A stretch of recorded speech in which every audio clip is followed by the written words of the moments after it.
All. Welcome, sir. Manu, sir, Bharadwaj, sir. We are I we from Indian Institute of Plantation Management going to be organizing 5 days virtual FTP program on artificial intelligence and blockchain application for food and agri sector during 24th of Jan to 20th of Jan, sponsored by the Atal AICT New Delhi, central government sponsored program. And nearly we got a 200 registration. Most probably active 100 people are participating, sir. This is second day, and I welcome you, sir, on behalf of FTP. And I would just going to give you a brief about you, sir. See, Manu Bharadwaj, sir, Vice President, Growth and Strategy for TraceX Technology. And he has vast experience to solving complex problem, combining with interpersonal skills, makes for growth and strategy. And he has diverse experience, having founded 2 startups also, 2 different vehicles, and having worked in VC, likewise from firms given into holistic view of the building of the scaling startups.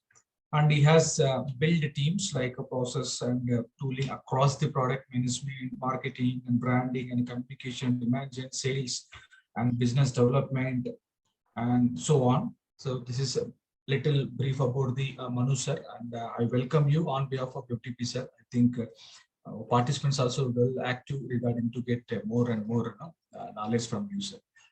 I'm just going to be hand over into session to you, sir. Yeah. Now, session is yours. Great.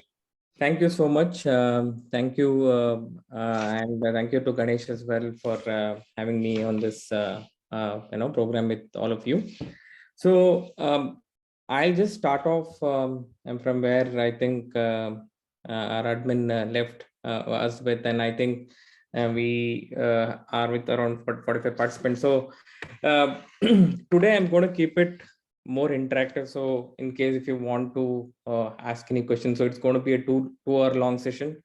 So I don't want it to be a unidirectional talk. I want you guys to participate, ask questions and know more about it. So let me start by, he did a good job with the introduction, but let me start with a story of why I got into TraceX and what does it mean working with TraceX and what are we trying to achieve, right? So let me start with that. So are you able to see my screen, all of you? Yes. You can Great. see.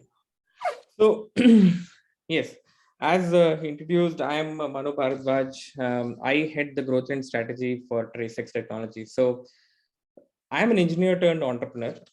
So 12 years back, I completed my engineering in computer science. So I have a little bit of knowledge about technology, but my love affair was always with growth and sales and marketing and understanding business, driving growth, right? So as soon as I finished my engineering, I joined Deloitte, one of the top 4 consulting firms, worked there for 2 years. And then I always thought I should do an MBA to scale my, as all of you are here, a lot of people are graduates from IIPM doing an MBA in agriculture management, right? So I decided to do an MBA myself. I got into ISP, but didn't go further and take it because I always thought, why be a man, when you can be an entrepreneur, why be a manager, right? So, I mean, that was back then I would say it was a childish thought of mine, which pushed me to start doing something on my own. I think entrepreneurship as a whole is a very exciting journey. So I started off with a chain of ice cream stores, completely different from what I did in engineering. So I used to tell when people ask me, this is a journey from Java to Chili's. So I left Java programming and I came back to selling ice creams. So we did quite well. We had a chain of 6 stores. Then we exited to Quality Walls Worlds. It was a chain back then. And then I started my second startup, which is an edtech startup. So this was mostly from an inspiration of my own entrepreneurship journey, where a lot of things I learned as a part of my schooling, I got a chance to unlearn, and I got a chance to learn new things about problem solving, about decision making, about accepting failures, right? So this forced me to create a startup for kids between 9 to 15 years of age, the high school kids, to be able to make and learn things. So it was mostly to direct children towards problem solving abilities, towards trying to build a solution from the scratch, trying to give them financial literacy. So we did pretty well with our second startup. And my experience, then I wanted to know what really goes into the minds of investors when they're investing in a startup.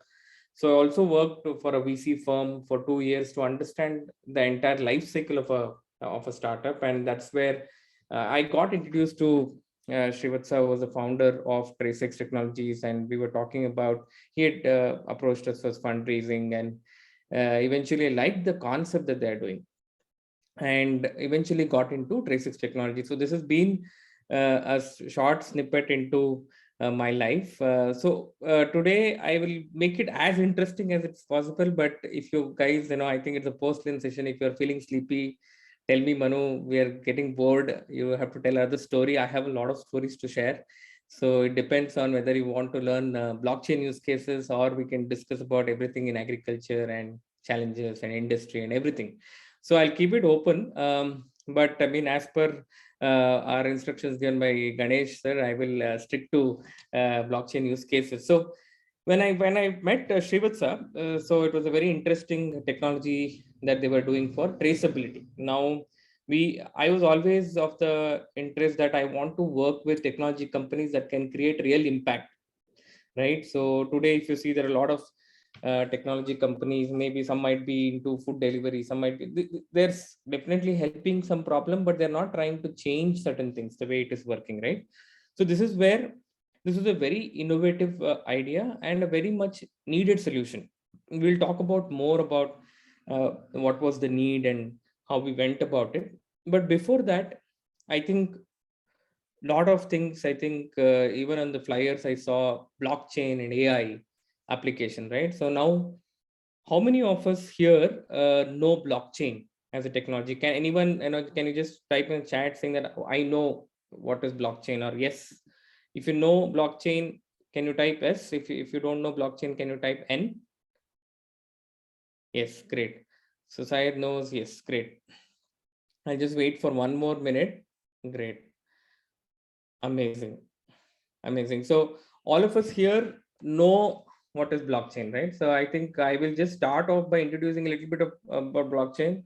I'm not a technical person, so don't worry, I'll not go into very, very detail, but it is very important to understand how technology and like blockchain can be used in agriculture. And what I've also done during this conversation of 2 hours, I've also included a few videos that I'll play in between, so that you will not be tired of listening to my own voice, so you will have something else to listen to.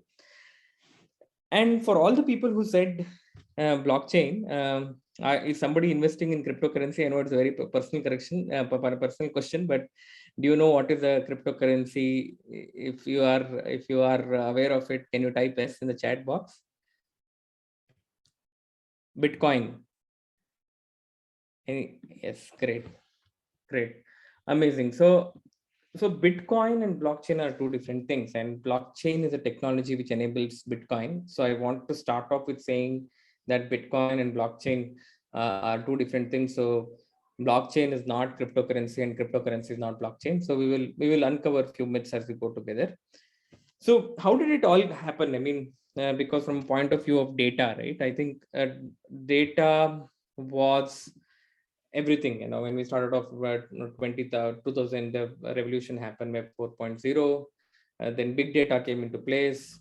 We had database systems. Then we had client server architecture, where there was physical servers, large physical servers you would have seen. And now then it went to cloud computing, and the data was started storing in the cloud.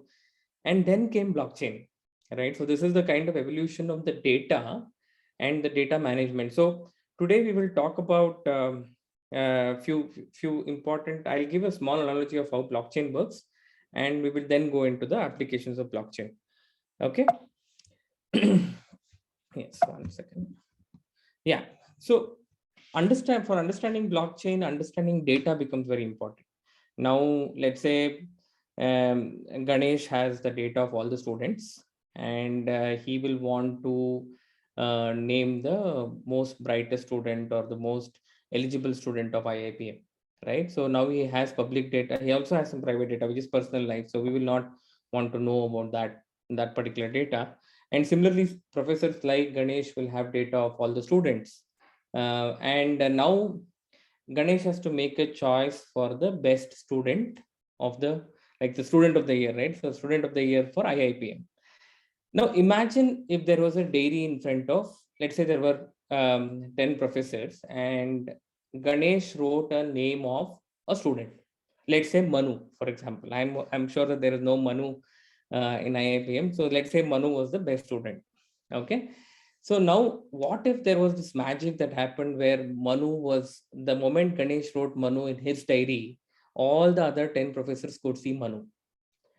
And if all the other 10 professors felt that Manu was the brightest student or the student of the year for IIPM, they would verify saying that Manu is a student. And then only entire college would agree that Manu is the student of the year. So there is this kind of a tendency where the data that gets written on one of your dairy is automatically synced with other dairies, and there is a peer-to-peer validation for the data. And eventually we have a single source of truth, which means that there is no fraudulent. Let's say some professor says that Manu is not the right student, Ramesh is the right student. So now everybody has to agree on Ramesh being the right student for to be representing the best student of the year. Okay. So now, considering this analogy, I would want to take a little bit deeper into what we are talking in terms of context, right? In terms of the context, the public data that probably a consumer wants to know will be about the product, about the quality, about certifications, about what was the processing, the production data. The private data, of course, the procurement, the vendor details, nobody wants to give out, right? It is a business at the end of the day. Nobody wants to share where they procure the raw materials from. Otherwise, everybody will go and procure the same raw materials, and there is, there will be a competitor born every single day. Now, what happens to this data and what happens on a blockchain network? So, as you rightly saw, it's a database, it's a data ledger, and it is distributed across the network, like the way you saw the data across 10 professors, auto synced, the data gets entered, and nothing can be deleted. Even if it is deleted, we can know who's going to be deleting this file. So essentially what happens, so it's also part of the distributed ledger technology, which we'll explore more. What happens in a blockchain is that each block has information, right? It's a database. So each block has information about all transactions. When I say transactions, the product that is moving from the farm to fork, it might go from a farmer, it can go to a processor, there might be an exchange of raw material, there can be an exchange of funds, there can be an external farm, funding agency which can come in, invest into an FPO, farmer producer organization. So all the transactions gets onto each of the block in the blockchain node. We call it as a blockchain network, and each of the block is node. And this connected block, so each block will carry the information of the genesis block. We call it as the first block as a genesis block, and each block carries the information of the previous block, making sure that they cannot break the chain. Now you cannot break the chain of a supply chain, right? Food cannot directly come from let's say a retailer to a consumer. It has to come from the farm. So the connected supply chain is very important. That's where connected blockchain becomes very important. So each of these node, each of these block carries an information, and the way it is carried, it's transparent across the nodes that you will see. That's where you have a decentralized and a distributed system. Another important feature of a blockchain is that it is tamper proof. When it is tamper proof, what will happen is the data that gets entered into the system, let's say the transaction happens where the farmer sells the mangoes to a retailer. That transaction, whatever is the data, it might be 50 tons of mangoes. That 50 tons of mangoes is hashed. When I say hash, it is not stored in the regular English. Computer uses a hash function called as SHA-256, where it is completely cryptod and it is stored into the database. Now, can I read that language? No. Can computer actually rehash it? Actually not. It is quite difficult for even a computer to rehash it and get the data. Then that is where it is basically tamper proof and immutable. Now, there is so much of security, right? So much of security that happens with blockchain. There is so much of transaction. That's why if you see the financial transactions like Bitcoins and are happening on something like blockchain is essentially because it's most secured. It's more secure than even banks, because in banks it's a centralized authority which is actually verifying all the transactions. Here there is a peer-to-peer validation. Let's say me, Syed, and Ganesh are in a network, and we have to all verify that the transaction is correct, and then only it gets into all of our nodes. And all of our nodes as in all of our diaries.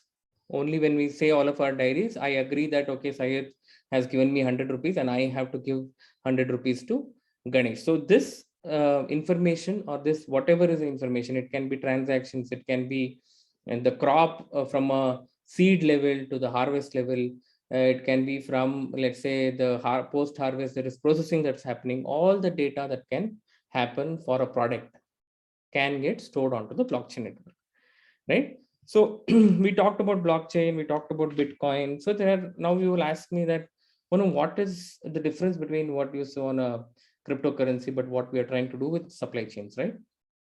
That is a public blockchain, and this is a private blockchain. When you say public blockchain, anybody can come into the network, get out of the network, and it's a permissionless ledger. When it comes to private blockchain, only ones who are authorized, only ones who are a part of the supply chain.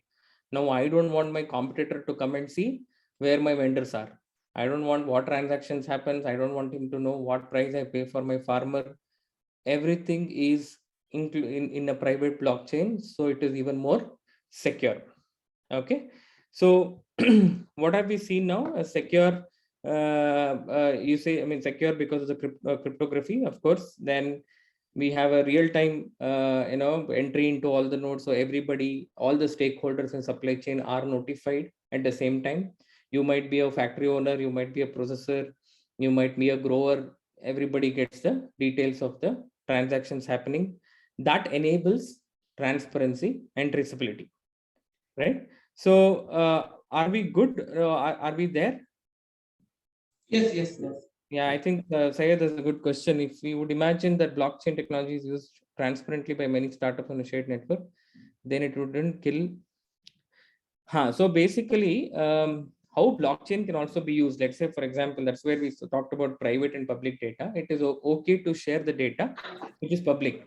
Now, for example, if I want to see the world tomorrow, right? I want to build entire world of food supply chain on a connected blockchain network, where, let's say, even if I'm sitting in India or in US, I know where my coffee comes from, right? So, but the information with respect to specific details about your USP, you're doing something special to that coffee that you don't want others to know, that is not even required for an end consumer to know about it, or for anybody to know about it. Yeah. Any questions there?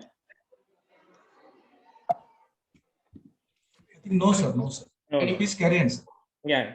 So before I jump into the exact nature of what is, how are we using blockchain, I would want to play a small video for all of us to just,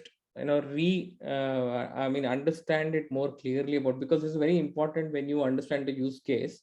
So tomorrow, when you want to apply this technology to some other value chain, today we'll talk about a lot of value chains. So you will also have a lot of understanding. So let us start with playing a small video. Let me know if you are able to see my YouTube screen. Yes, we can see. Yeah.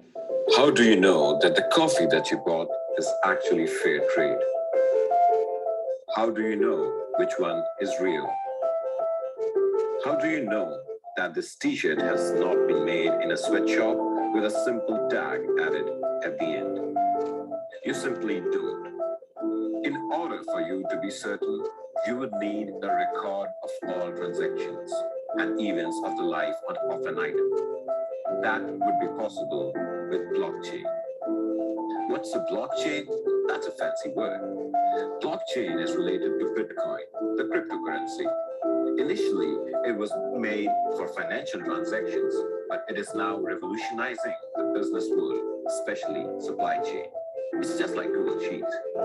With regular transactions, there is a middleman like the bank that registers this transaction, a centralized system like Microsoft Word. But with Bitcoin, transactions are between user to user. So when there's a transaction, the information is recorded in a shared ledger or block. And these blocks are linked together to form a blockchain like a shared Google Doc. Transaction accuracy is driven by the fact that consensus creates truth. In a blockchain database, every participant or node maintains a copy of the shared ledger. Each transaction on the blockchain is recorded in computer code showing who the parties are, transaction details, and timestamp with each containing the unique math-based encrypted signature. This digital signature is key as it allows each block of information to be securely connected to all the rest. It's this system of full transparency and connectedness that lends the blockchain its trust and credibility.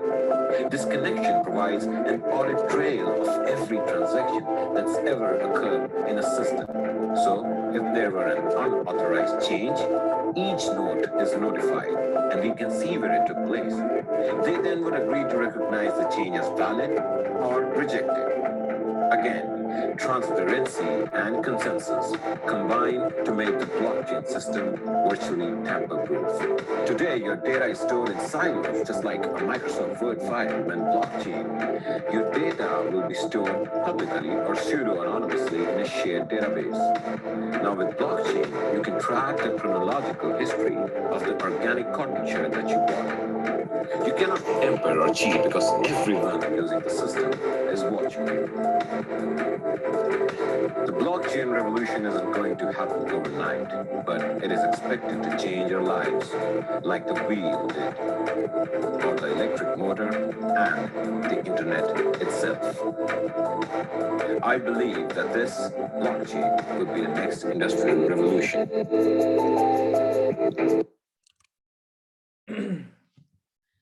Were you able to see the video? Were you able to understand how blockchain works and what could be the, I mean, type S if you have got an understanding of blockchain and how it can help in agri-value systems? Yes, anybody? I got a response from Syed. Great.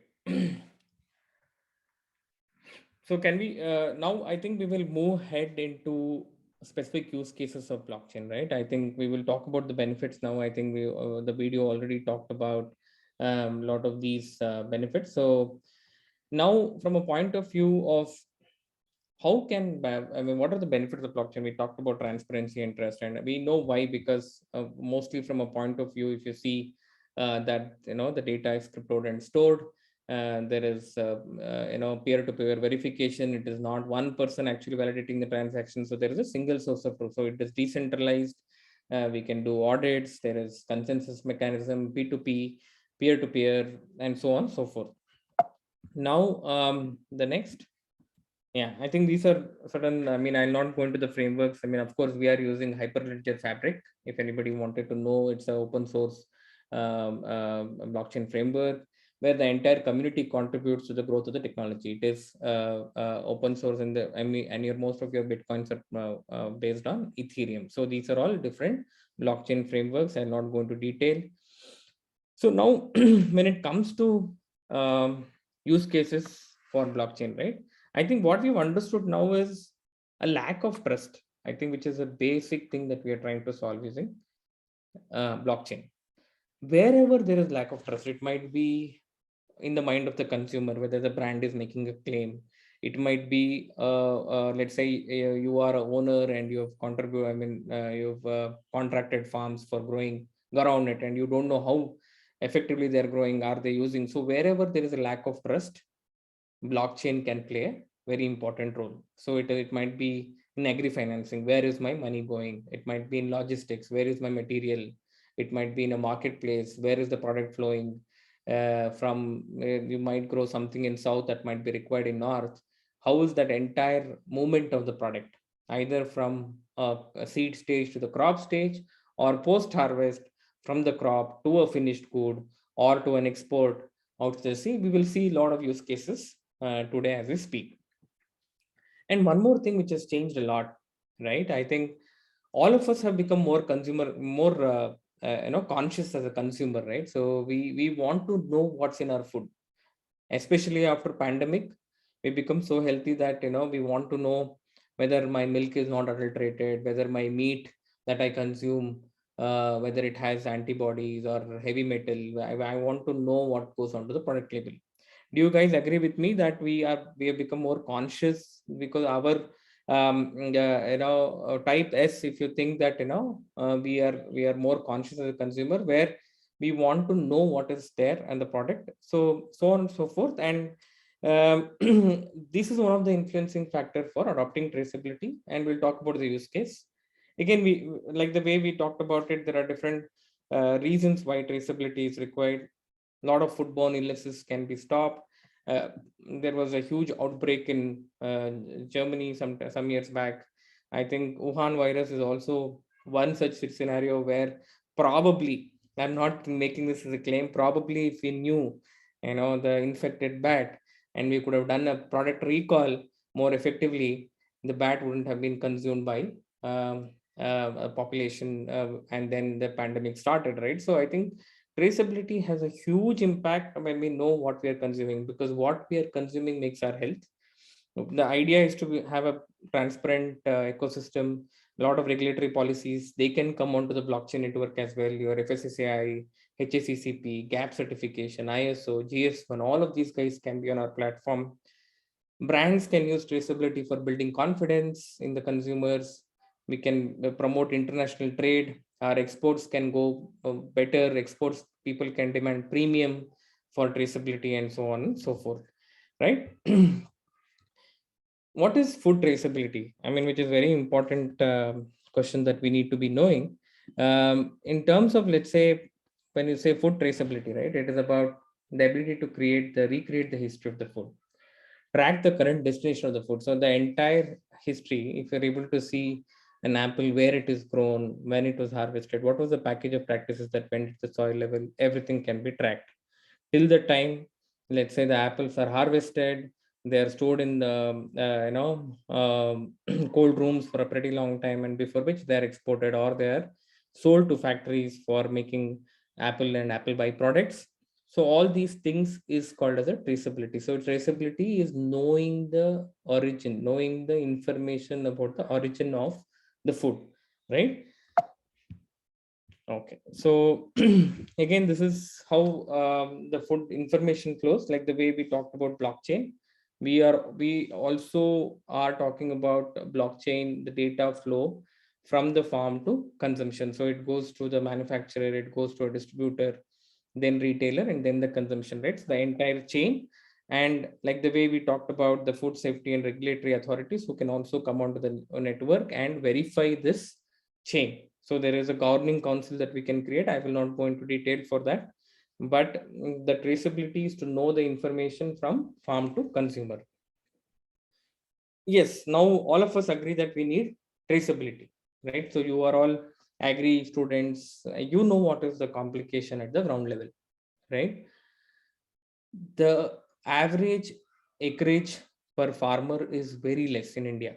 So it's almost 2.5 acre per farmer. And the digitization is almost close to zero when it comes to the farm level. Do you agree with me? Because if you have actually gone to any field, there is no way to track the data. You would have not had any systems to see whether they can check for food safety complaints, and all these are challenges that probably exist across India. And any product, any food product, even if it is dairy value chain, we will talk about seafood and meat also today. Any value chain has this kind of a problem where there is no data, no digitization. And this is very, very important for all of us to understand here. Without data, there is no traceability. So digitization is the first step to achieve traceability, right? And what we did is we built a connected, secure, auditable system where information can flow from farm to consumer. Okay. So whatever information, it might be the farmers, the soil testing information at the farm level, the farmers will go the package of practices, which will include pest management, disease management, sowing life cycle, harvesting time period, nursery management. All those things happens at the pre-harvest. Once that is actually done, either it is sold to an aggregator or a farmer producer organization, which then goes into a huge processor, then to the logistics team, and all the transactions that's happening, or onto the blockchain.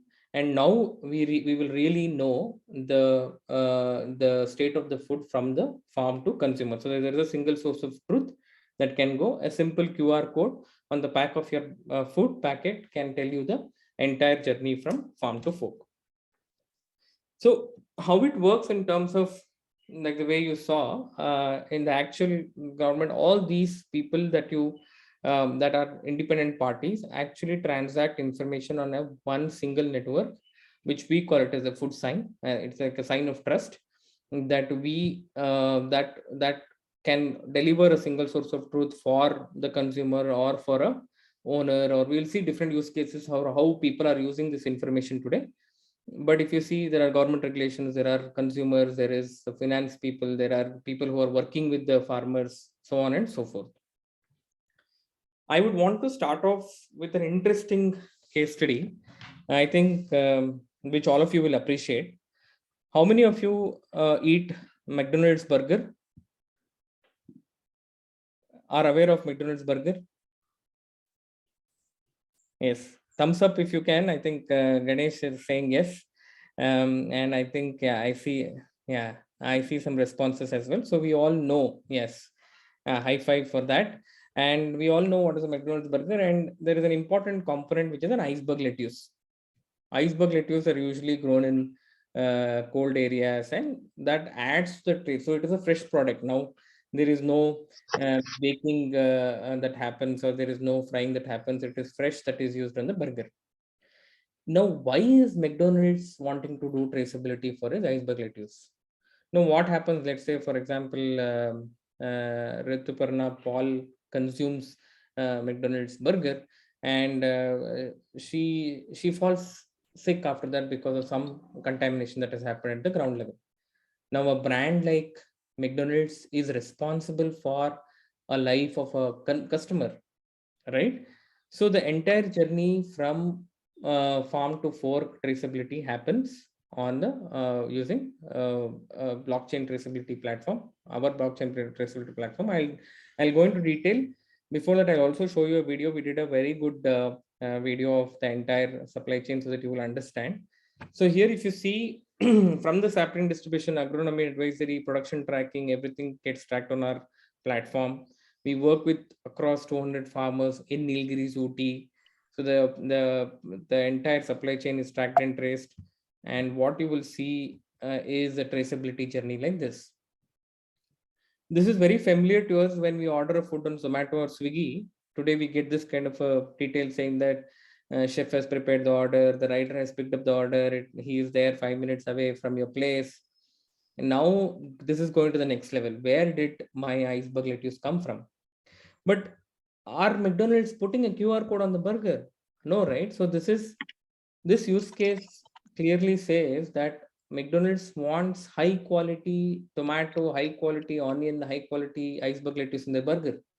It is not for showing to the end consumer they are being very conscious, but it is to control any food infections happening because of eating the McDonald's burger, right? So they are a brand which is very, very conscious about giving the right raw materials for the consumers. So how it happens, we will go into product details more in the second half of the day today.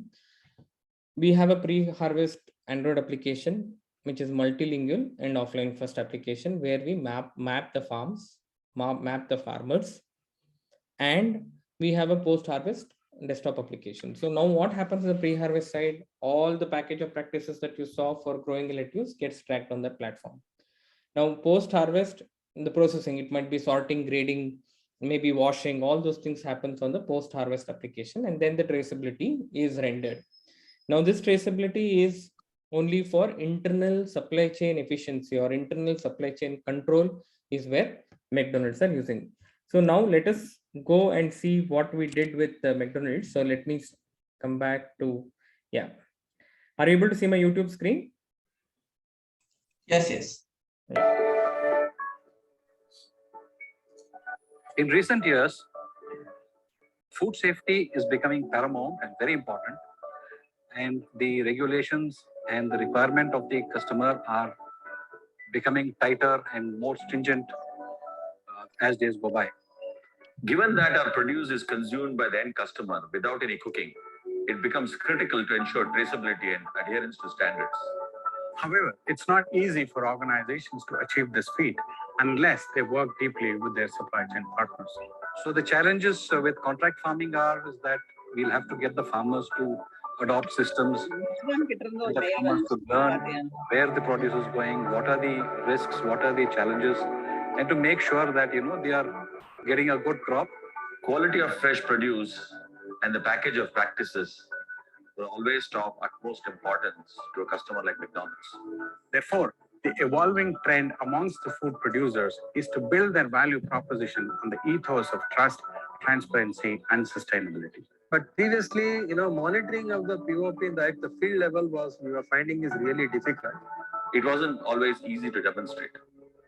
It meant photographs, printouts, Excel sheets, and everything else that we needed to share with the customer to prove that our produce was safe to consume. We work with a contract farming company called Green Earth Fresh Produce in the Nilgiris that directly works with smallholder farmers in production of iceberg lettuce that is eventually supplied to McDonald's and other companies.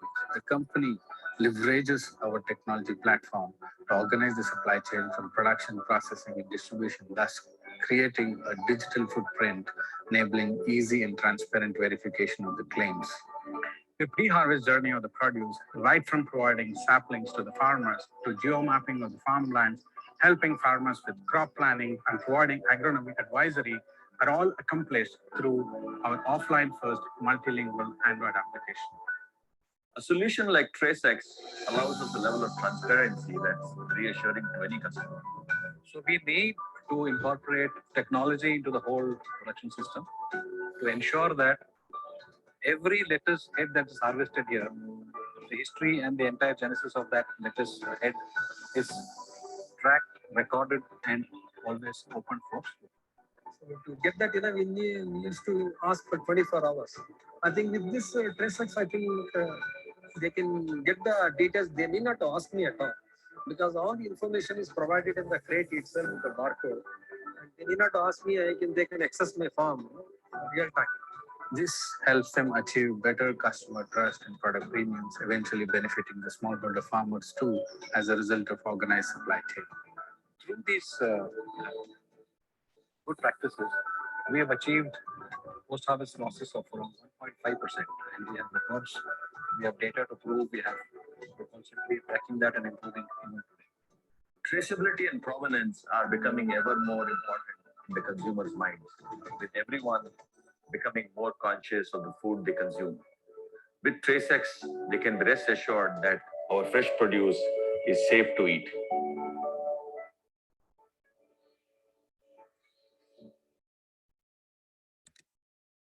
So, did we get an idea of how things work? I mean, in terms of, let's say, understanding traceability and how we work with the Green Earth Fresh Produce as a contract farming unit, who wanted to eventually show traceability to the end consumer, so on and so forth.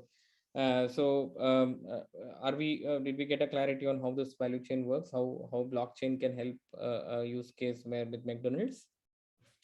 If you can type yes, if you've understood, great, amazing. So great. So now moving on to other value chains very quickly in terms of, so here I want to stress on one point that you just saw. So there were a couple of things. There was value chain digitization on one end, where we had to use the Android application to digitize the farm, digitize the field activity. And then there is, of course, the post-harvest application. So they were maintaining all the data in their Excel sheets, which was eventually transferred into our system. And there's a generic blockchain layer that connects the post-harvest, pre-harvest activities to give a traceability to the end consumer. Okay, so this is where we are now. Next use case, which I want to tell you, is a very interesting use case. This we work with a company in North India called as Milk Mantra. So they are based out of Orissa. They are a 300 crore plus company. So they have around 17 SKUs, and they wanted to show traceability for milk. So now if you understand dairy industry, right? So dairy industry is very complicated. I mean, there are a lot of there are a lot of exchange of hands which happens with the dairy farmer, and then it goes to the collection center, then eventually the bulk milk chiller and the plant. So these are different participants in supply chain, and the milk is collected at the farmer. So there are certain brands today in India which claim that they are giving you milk within 24 days of 24 hours of milking. So do you have the proof for that? Do you have the credibility? Do you have the information? But with respect to Milk Mantra, they wanted to show to the consumers that we are testing every batch of milk that comes in. We are doing the best processing in the cleanest facility.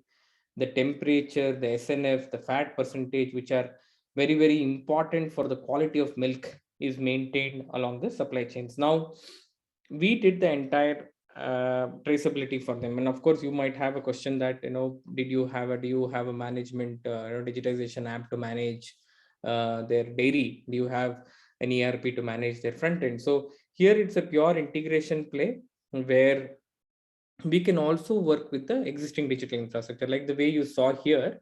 If there are different things that is happening, if there are participants if there are companies which already have digital infrastructure. When I say digital infrastructure, they already have digitized the data, right? So here Milk Mantra was using an SAP ERP, so we directly integrated with their ERP and we provided traceability. Okay, so each pack of Milky Moo carries a QR code or a barcode, which eventually translates into a traceability URL. Now I'll just show you what a traceability URL for milk looks like, right? Just a second. Yeah. 1 second. So are you able to see my screen? Chrome browser? Yes, yes. Yeah. So if you are able to see, this is a traceability URL that I've blown it up. I mean, this is on all packs of Milky Moo. Now, this information is standard that you get shelf life and product name, use by date, and everything you will get. Additional facts, what are the nutritional elements? These are all tested in real time. What are the different tests that was performed? I have literally been visited to this plant. They perform almost close to 24 tests for every batch of milk that comes in every day, right? So because the procurement happens every day, and of course the certifications that is required to run the show, the FSSAI and all those things, you can see the certifications that is happening. And now when it comes to the product journey, what you saw for McDonald's, similarly, now of course you might have a question, sir, can you tell me which farmer gave me the milk or which cow's milk I'm drinking? That is not possible, right? So you have to understand one thing. So here we are not worried about who is the farmer, who's the cow that is supplying the milk to us. It's more importantly, what is the quality of milk, right? And what is not possible by a process cannot be made possible by using a technology. Understood? So we need to have a process, then the process has to be digitized, and then traceability can come in. So if you see here, I can know exactly. So milk says it is connected from 39 collection points and it was transferred to 3 milk centers. I can go and I can see a transaction ID associated with each of the transactions. So this is what we talked about in the nodes, the crypto function, the hashing of the data, the transaction ID. So this is a digital ID that gets carried along the journey till the milk is consumed by us. Maybe, I mean, here we cannot see the map, but if we are supposed to consume in Bangalore, it would show the map from Orissa to Bangalore about the consumption of milk. Did you get a better clarity about how, in terms of how we can use for a dairy industry? It is to avoid zero adulteration. It is to make sure that consumers are aware about the milk. Now, each consumer who is taking the milk can scan the QR code, can get the details about where the milk is coming from, what was the quality details. Are we clear so far? Yes. Yes, sir. Great. I think we will go back to what we do on other use cases. So here I want to introduce, I'll come back to this use case later. I want to talk about MTR and I'll then go back to OLAM because OLAM has a different topic altogether. So, and all of you have no MTR. I think it's a global plant. It is the world's largest producer of spices and exporter of spices. And there is an important component that goes into these spices, which is chili. More importantly, badge chili, right? So this badge chili usually has the risk of having aflatoxin content. You are agriculture industries now. Any are you aware of what is aflatoxin? Anybody?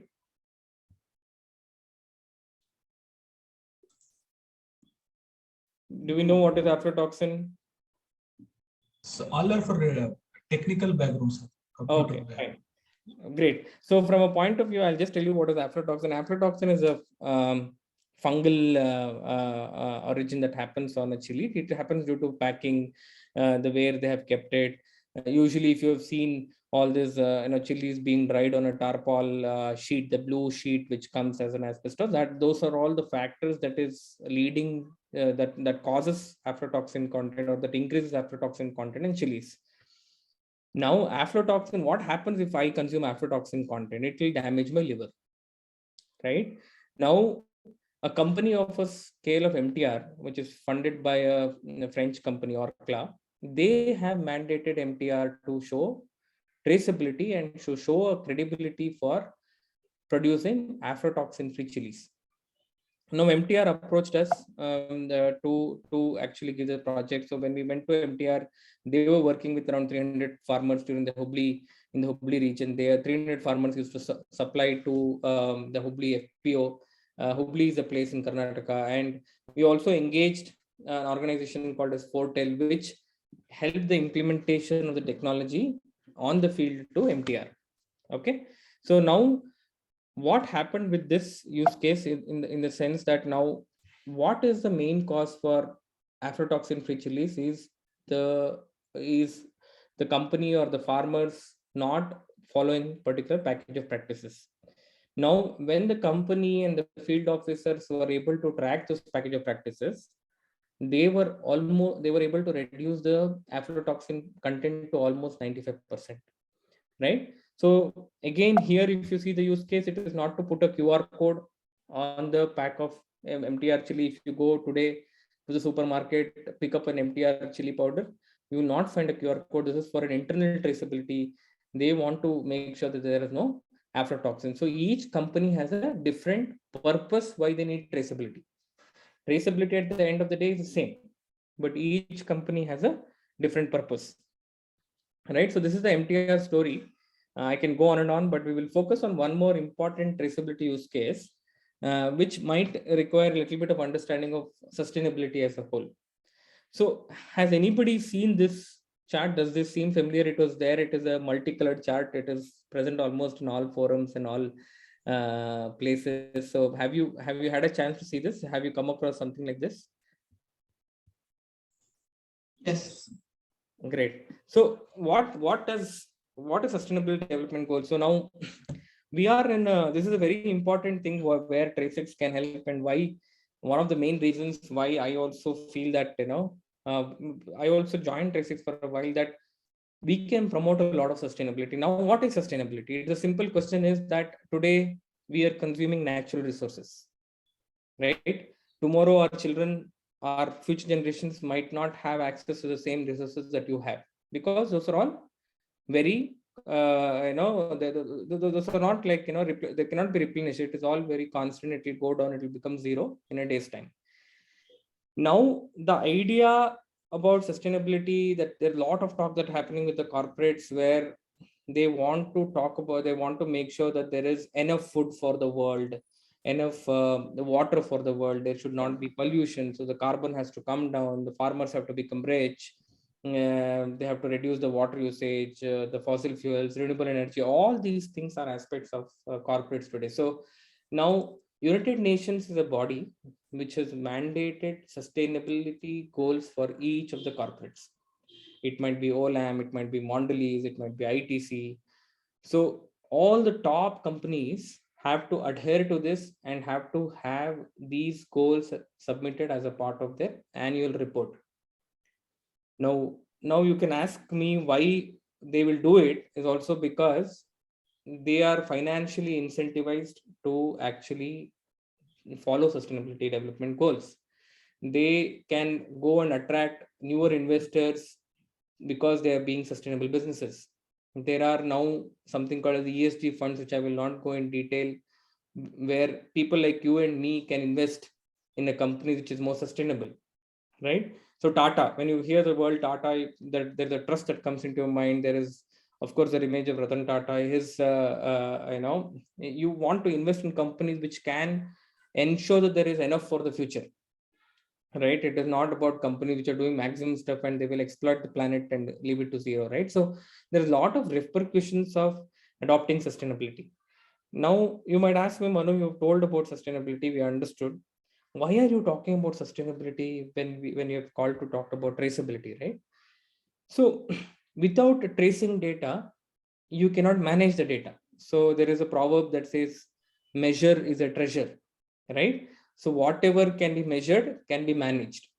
Now, if you don't know where your supply chain is leaking, there is no way to manage manage and make it better, right? So with Olam, I'm sure all of you know, they are one of the largest companies. They grow and export a lot of materials. One of them is basmati rice, largest exporter from India to Europe. The basmati rice goes, and we work with close to 700 farmers in the Fatehabad district, where they wanted to achieve an objective called a sustainable rice production.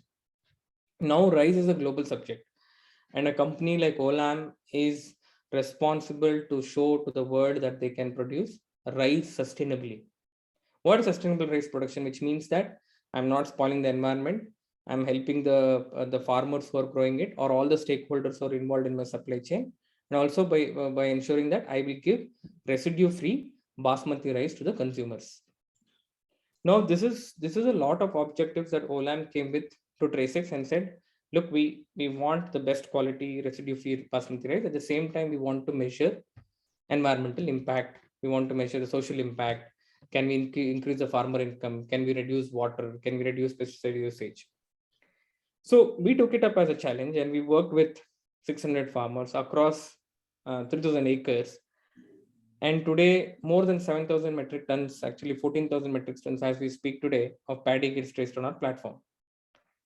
Now, as I had already told you, that we might not have technologies to measure water, where they were able to show certain results saying that they were able to reduce 30% water usage, paddy being a water guzzling crop.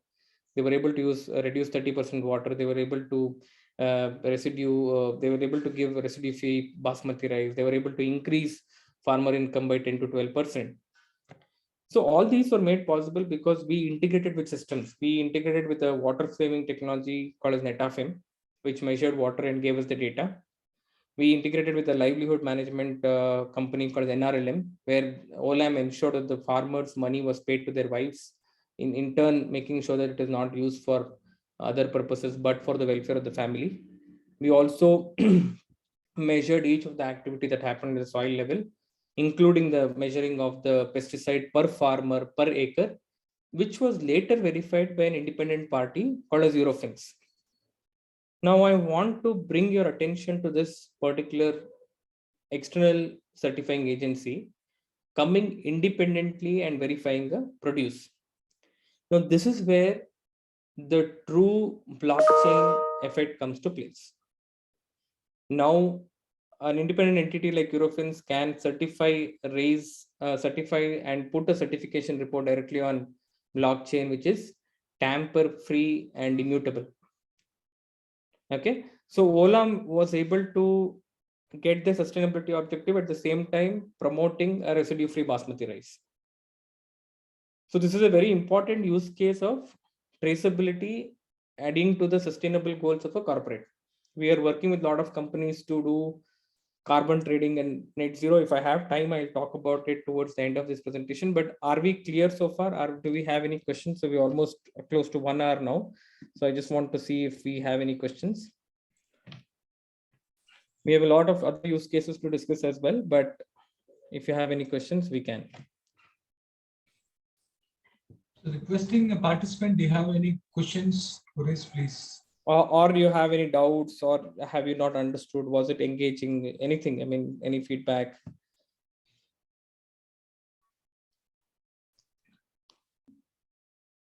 It was good, sir. Everything's fine. Where the data will be shared, sir? Whatever the traceability data, it will be in common server, or where this there are multiple parties are involved. Good question. Good question. So the data is usually what we have. We have stored it in Amazon Web Services. It's a cloud service operating system. You might know about it. One of the more secure cloud systems.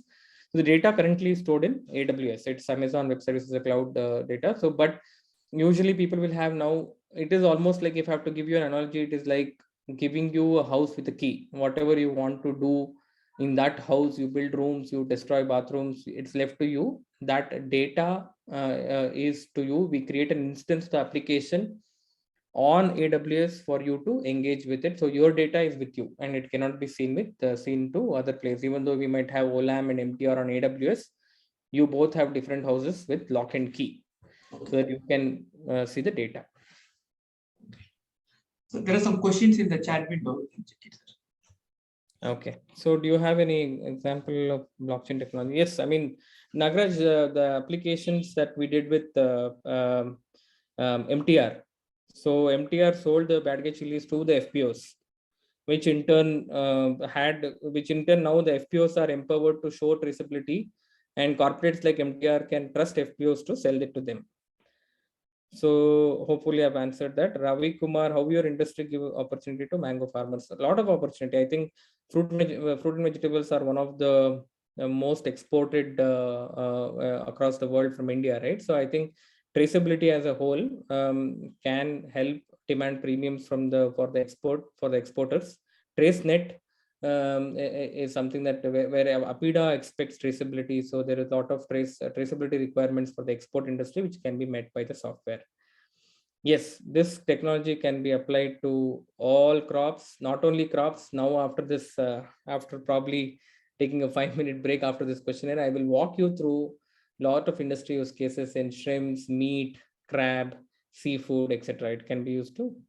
Yes, this is cost effective in the sense it's depending upon the number of transactions that happens on the blockchain. So it is like pay as you go model. You don't pay there for the entire thing. Let's say if you're only doing 10 metric tons, you don't have to pay for 7,000 metric tons. So you pay as you go. So the biggest challenge Olam faced was the tech adoption. I mean, that's a very interesting question. I want to spend 1 minute there, where see, doing technology for agriculture, whoever is the company, I think you will be speaking to a lot of the companies in the next 2 days, which is Crop and Source Trace, and a lot of these people. And it is the same common challenge where adoption at the ground level, right? So there's a lot of training that happens. Olam has their own field officers who are recording the information with the farmers, and a lot of activity that happens in the soil level. So that is one of the key challenges for any company to adopt this. Pest management, disease management, entire crop cycle. I'll show you the modules that we can capture. We have built a very exhaustive list. We have an entomologist in the team who understand agri value chain thoroughly. So we've built all the features. It is like a checkbox. If you want a pest management feature, you can use it. If you want a disease management, you can use it. Everything can be recorded on the platform. Great. So I think we will take a coffee break after we talk about coffee. Okay, Ganesh, is it okay, Ganesh? Yeah, it's absolutely okay. Yes, sir. Yes, sir. Yeah. So what we'll do is we will quickly talk about a very interesting coffee story, and we will break for 5 minutes and come back and we'll talk more. All of you are, I think a lot of people here we have around close to 100 participants. So all of us love our coffee. I think these are the times where sitting at home, we've enjoyed our coffee. And you might have seen a lot of brands which says that we are ethical, we are single origin, single estate. There are a lot of claims, right? So we are pure Arabica, pure Robusta, we are the freshest bean, freshest coffee, right? Now, Similar company came to us and said, we have the we do the same, all the brands are communicating the same thing. How do we differentiate ourselves? How can we show credibility to the uh, end consumer? So the simple thing was, now the same thing now you saw for MTR, you saw for Olam, you saw for the burger, the iceberg lettuce, the burger, the entire thing that happens from plantation till cafe gets tracked and traced on our platform. Now we work with a brand in Bangalore called Slay Coffee. Anybody heard about it? Yeah, we saw that. Yes, yes. Yeah, very good. LinkedIn and all, they are putting the post. Yeah. So Slay Coffee is one of those brands which wanted to actually show this provenance to the consumers. The entire thing from the planning, the plantation, curing works, roastery, they wanted to. So if you understand the coffee value chain, it's a very interesting story. And every time the coffee bean takes a different shape, right? So if you go to the plantation, these are all called as cherries. And when it comes from the curing works, they're called as green beans. From the roastery, they're called as roasted coffee, and then which is finally powdered and sent to you. So the coffees that we enjoy in the morning goes through a lot of process, and there are different ways. And the coffee's freshness is the roasted date is one of the essential qualities of a fresh coffee. So the roast profile, at what temperature it was roasted, for how long it was roasted. And when it comes to curing works, there are a lot of attributes that adds to the quality, the age of the coffee, the processing details. When it comes to growing, what was the kind of the pesticides that were used, or the grower profile, plantation profile, certification, soil quality. And when it comes to roastery, as we talked about, there's also the blend that was it was a mix of Arabica and Robusta, or the pure coffee. Everything details out what happens on a coffee, right? So now what happens when if you have an Android phone in your hand, you can scan the QR code.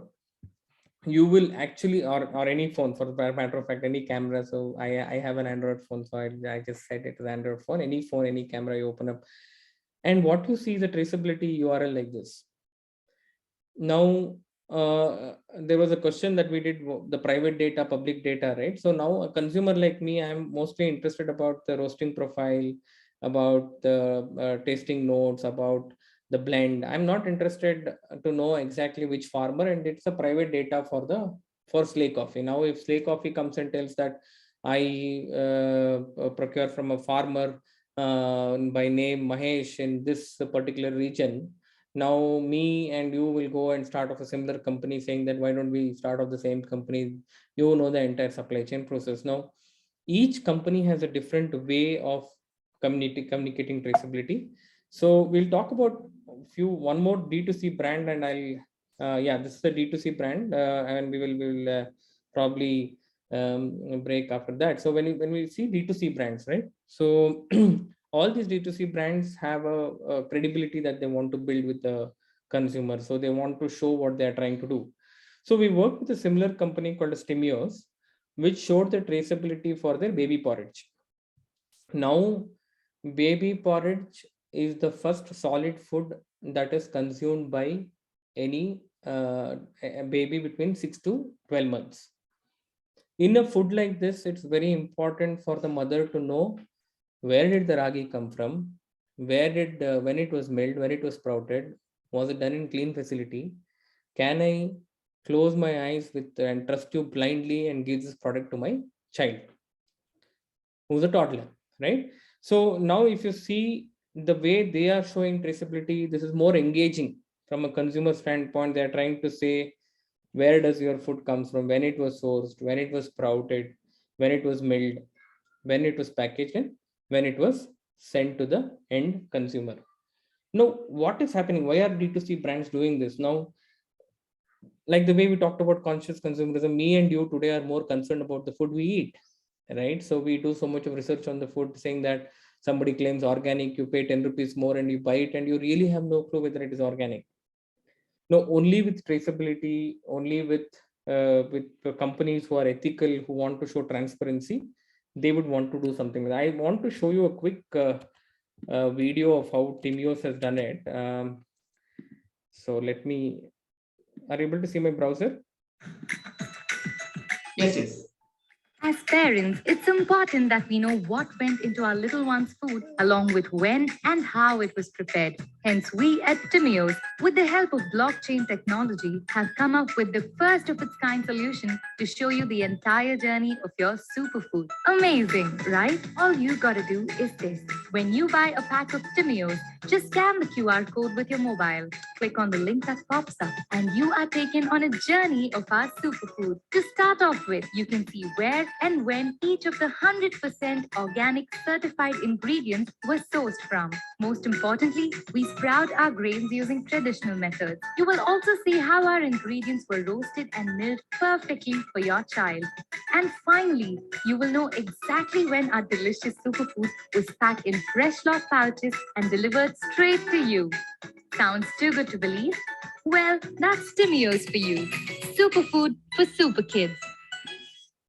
Now, this is a very interesting application where a mother is now rest assured that the food that is being delivered to the child is safe. So similarly, there's another product called as Go Desi, where they do imli pops. It is a combination of jaggery and tamarind, and I think most of us as children would have had it. It is, they mix this chili powder with tamarind and other lot of ingredients, and now that has become like a desi treat for children who want to eat chocolate. Maybe they can eat desi treat.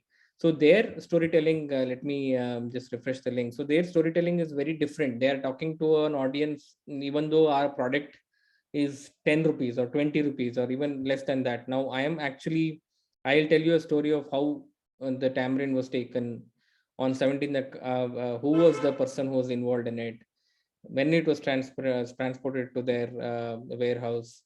Then clean tamarind is mixed with desi spices, right? So they're showing about how it is made, handmade in the most cleanest environment, and then packed into the boxes for Godesi. So now this gives traceability, gives an information to the end user about the products, and also an opportunity for the brands to talk about their brand story, right? So this becomes like a very important marketing channel for brands to talk about, saying that how their D2C consumers can grow, how they can build trust, because today trust is everything. So the moment trust is lost, the loyalty is lost, people will leave you.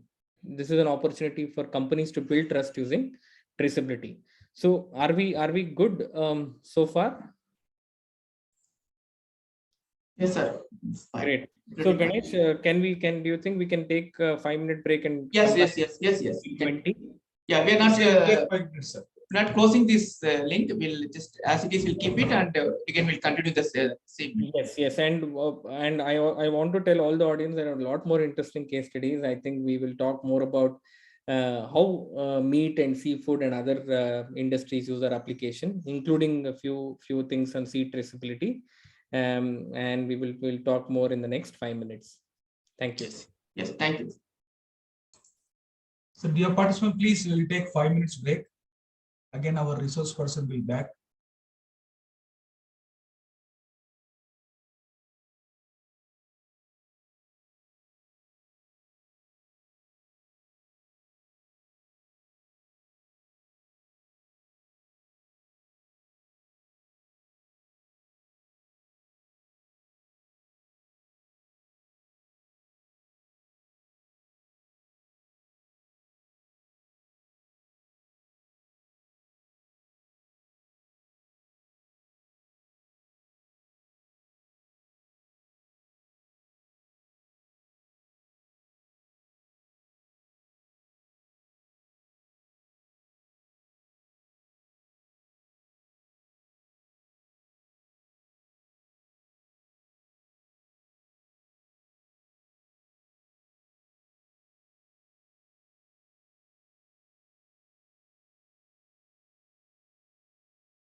Yeah.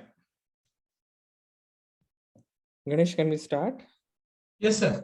So one of my colleague wanted to join, Ganesh. So it's saying 100 participants. Can they join now or? Yes, sir. You can judge. No But problem. it is saying minimum. No, our limit is more than.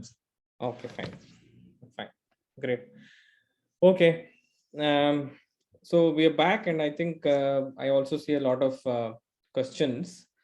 We will take it up.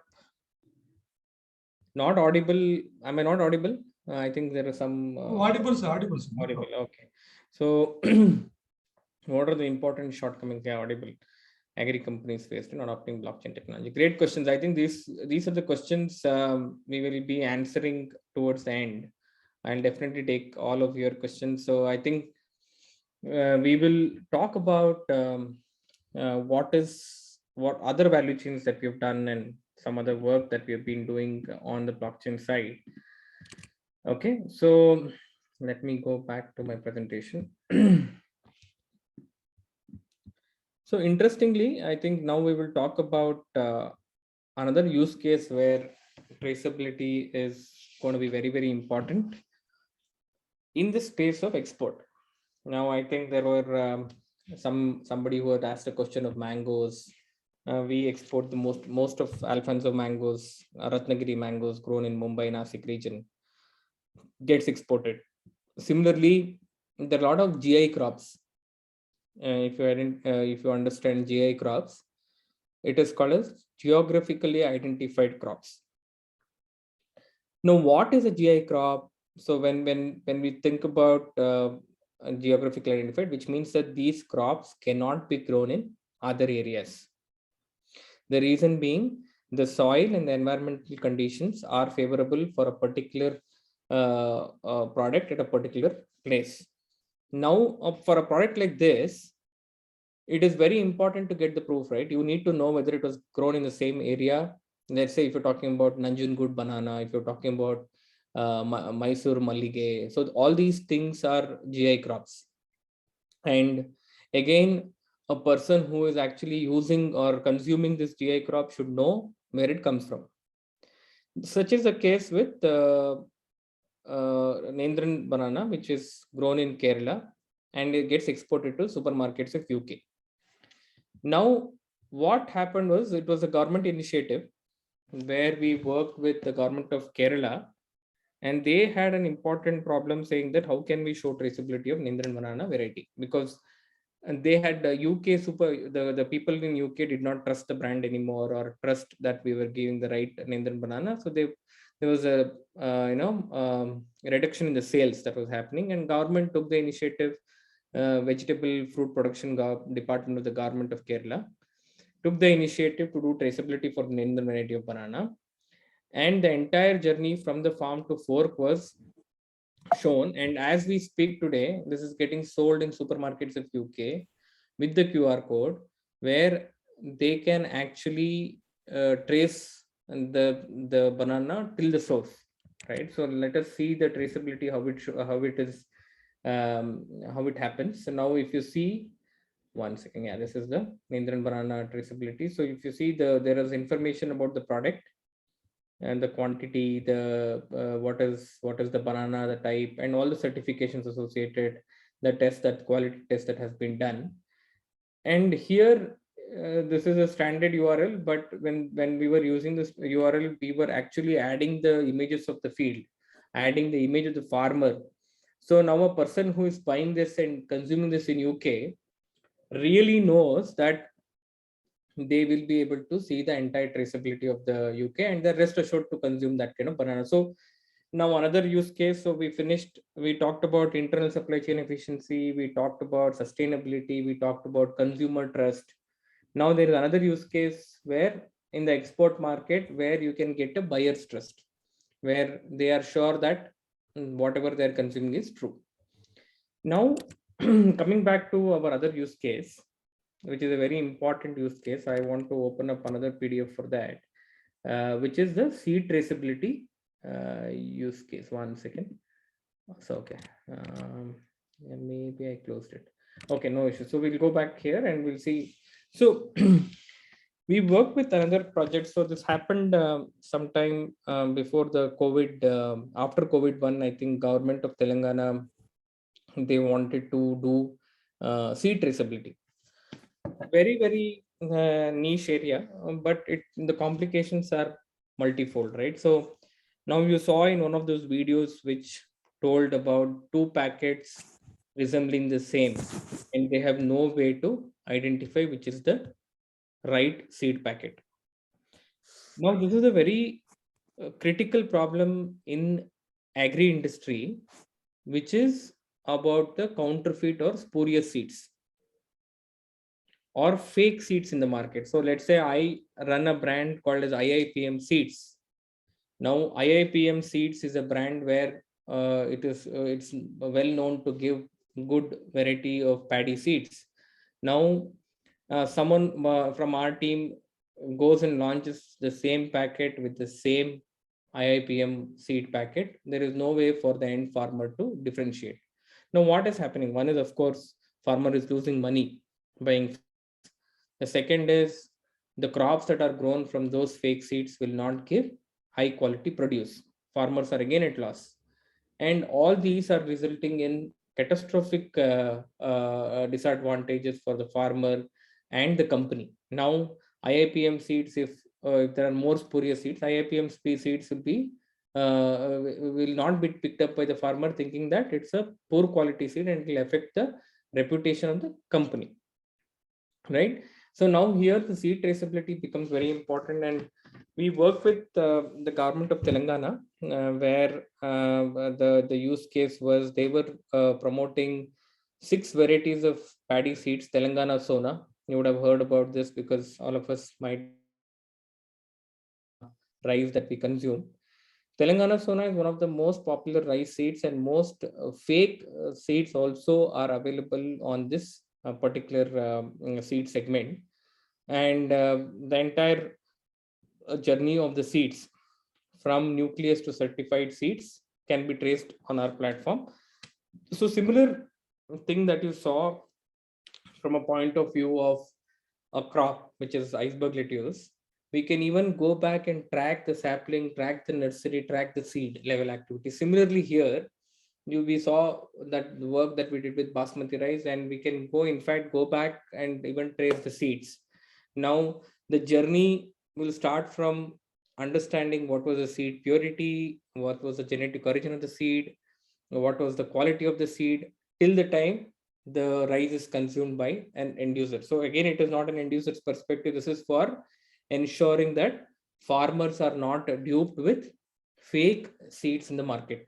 So they want to tell farmers that buy the seed packs, the same QR code, scan it. We will make the information available to you in the local language. It might be Telugu in Hyderabad, where the entire seed journey from nucleus seeds, where it mapping the farmers, monitoring, harvesting, and quality control, processing, packaging, and then certified seeds going into the market. Now, this is actually an implementation. We did a pilot with PJT SAU, Professor Jaishankar, Telangana State Agriculture University, for a kind of paddy seeds, where you can scan the QR code, take your phone, scan the QR code right away, and see the entire traceability of seed origins. So what happened after the pilot is Telangana government approached TraceX to do a statewide implementation of seed traceability for paddy and cotton, right? So this is very important because as long as the raw material is good, the produce is good. So as you sow, so you reap. So I think the traceability should start from a point where the right raw materials are provided to the right inputs are given to the farmer follows the best sustainable practices, and the consumer eats safe food. Okay, so now we've covered a lot of use cases. Are we clear so far on how we can use it for seed, how we can use it for a product? Are we good so far? Yes, sir. Yes, perfect. Okay, so yeah, so this is the seed supply chain traceability. I'll also show you a URL of how One clarification, yes, sir.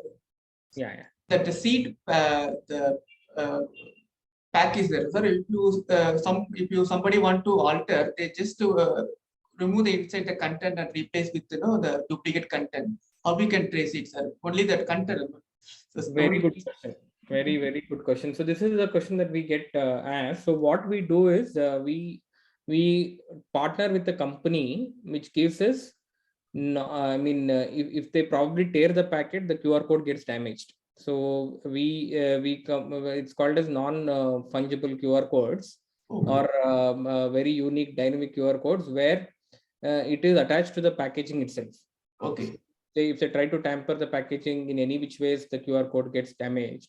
So I'll tell you another interesting use case. So even if they want to do it, they can still do it. Again, it is about the intent of the person to do it. But once the QR code is actually scanned, it can actually change the behavior also. So we can do multiple ways. I'll tell you one use case might not be applicable for seeds because it's a cost conscious value chain. So I'll talk to you about one use case that we are still working on for a liquor company, and it also is applicable to a perfume industry. So where what happens is that once the particular bottle opens or bottle is opened, the components of the code chemical composition of the code can change, which in turn will reflect the incorrect information. So everything depends on the amount of money that we can spend on RFIDs or technologies like this, which can make it tamper proof. But from a government perspective, we are looking at non-fungible codes which will destroy once the packet is stored, or which is exactly at the place where the package has to be opened, so that we reduce the counterfeit in the market. So it is one step, at least one proof that or one step ahead to prevent counterfeit process. So that's a very good question, actually. Yeah, thank you, sir. Yeah, any other questions? There's some links are you can check the chat window. Some questions are there.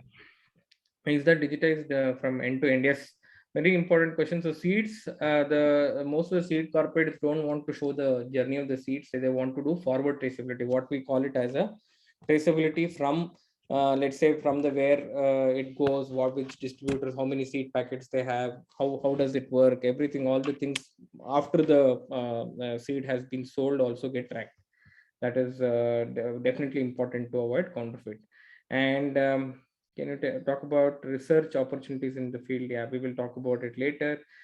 Yes, we can talk about it as we speak. I want to talk about few other use cases before we go to the questions. So now I think I have covered most of the use cases, but I would want to go and talk about the meat industry, meat value chain, and how it is different for different value chain. Now we talked about crops. We know we can do all kinds of crops, whatever is grown on the soil, including the tissue culture, including the nursery management, including everything that happens from the seed level can be tracked. Okay, these are certain customers that we work with. Right, so I think most of the things we have covered. Sam Agri is into exporting, Organic is into black rice. We do traceability for black rice. Binser Farms, a dairy company supplying milk like Milk Mantra. We talked about Farm Agro. We are doing a potato seed traceability. We're working with ITC for potato traceability that eventually will go into your bingo chips, right? So those are some of the things that we are doing. Now, very quickly, I want to take your attention to, let's say, we'll talk about an industry which is very, very critical when it comes to the meat industry is very critical because the shelf life and the kind of adulteration that can happen. So let's talk about a brand. Second. So are you able to see the consumer provenance slide? Yes. Okay, yeah. So now what happens? So we this came from this request came from a company in Chennai who have launched their own D2C brand like Licious. Everybody knows Licious. Licious is a direct-to-consumer meat delivery brand. Okay. So now the objective of this company was to say, how can we deliver a meat which consumers can trust? Again, it is a consumer provenance, but they wanted to do it for their end-to-end supply chain. They wanted to even get their vendors on the platform. They wanted to understand how they're growing the chicken, what was the vaccination that were given to the chicken, what was the weight of the chicken when it was culled, and when it comes to the processing center, what happens at the processing center till the time the chicken gets packaged and sold into the uh, product. If you see here, this is a brand called as Escapo. It's a Chennai brand where we are launching our first meat traceability solution, end-to-end meat traceability solution. So again, it is as a phase one of our implementation. What we are trying to do is we are trying to start from the time they receive the meat, and then what happens in the pre-production, what happens post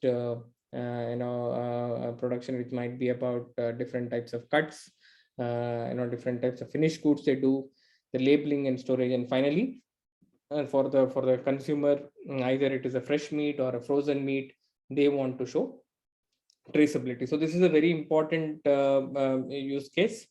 We are actually today working with another company called as Arthurs in Bangalore, which actually does the entire end-to-end traceability, where we are also getting the pig farms data also onto the blockchain layer.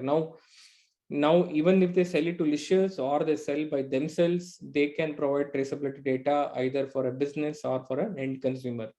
And very, very important, the maximum foodborne illnesses are coming from the meat products. Your bird flus, your other things which are getting affected can be prevented if you are having a very good hygienic quality meat. Even if you're paying a premium, you might not know what is the kind of meat. So traceability of the value chain becomes very, very important. Okay. And the other value chain that I wanted to quickly bring upon is this is a big industry. I think we will come to shrimp, and then we will talk about okay. So when it comes to shrimp, right? So we had an opportunity. I don't know why we are not able to see the screen. 1 second. Yeah, so shrimp is a massive industry. India is the second largest exporter of seafood, and India is the largest exporter of shrimp.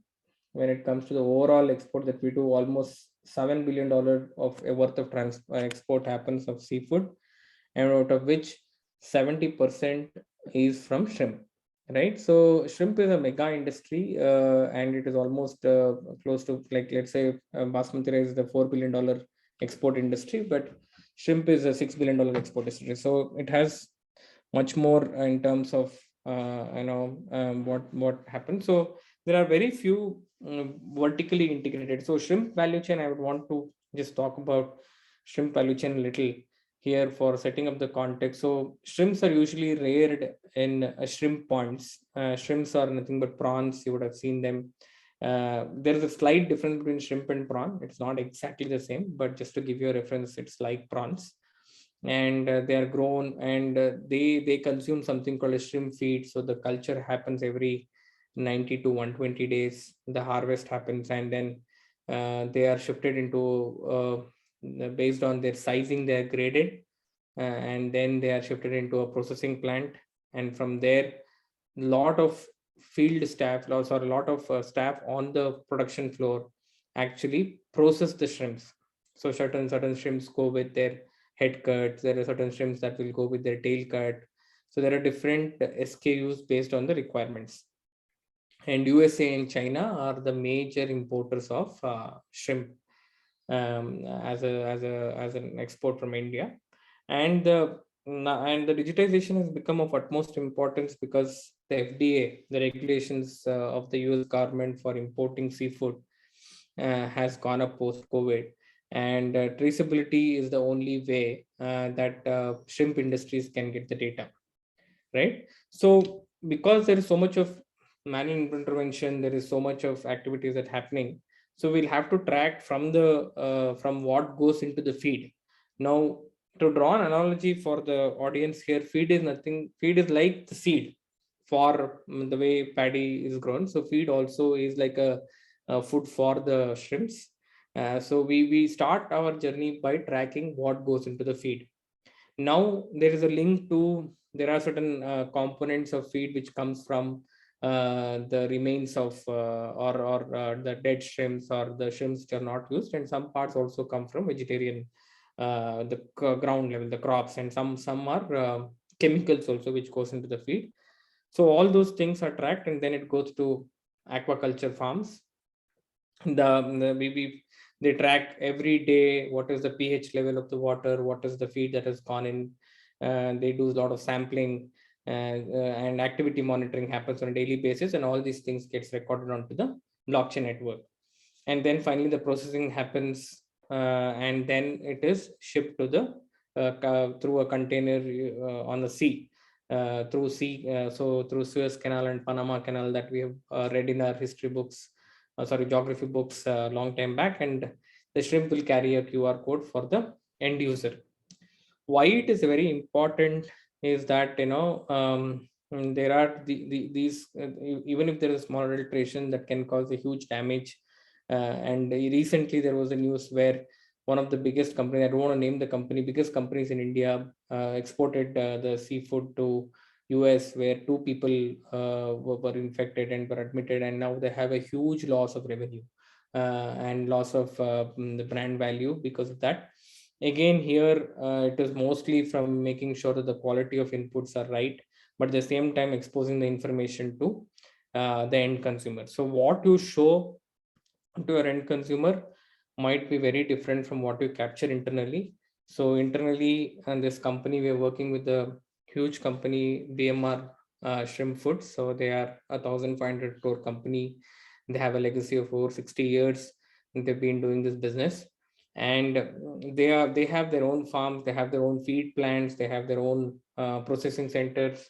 But the beauty of blockchain is, even though they were procuring feed from, let's say, a third party feed manufacturer, that feed manufacturer can independently give the data to the BMR group, and eventually the BMR group can use the data to continue their supply chain and manufacturing till the time the shrimp reaches the end user. Similarly, I think we have a use case with crab that we are trying to do with a company called as Handy Waterbase, which eventually supplies this to US. Again, from an export context, there are a lot of things this happens.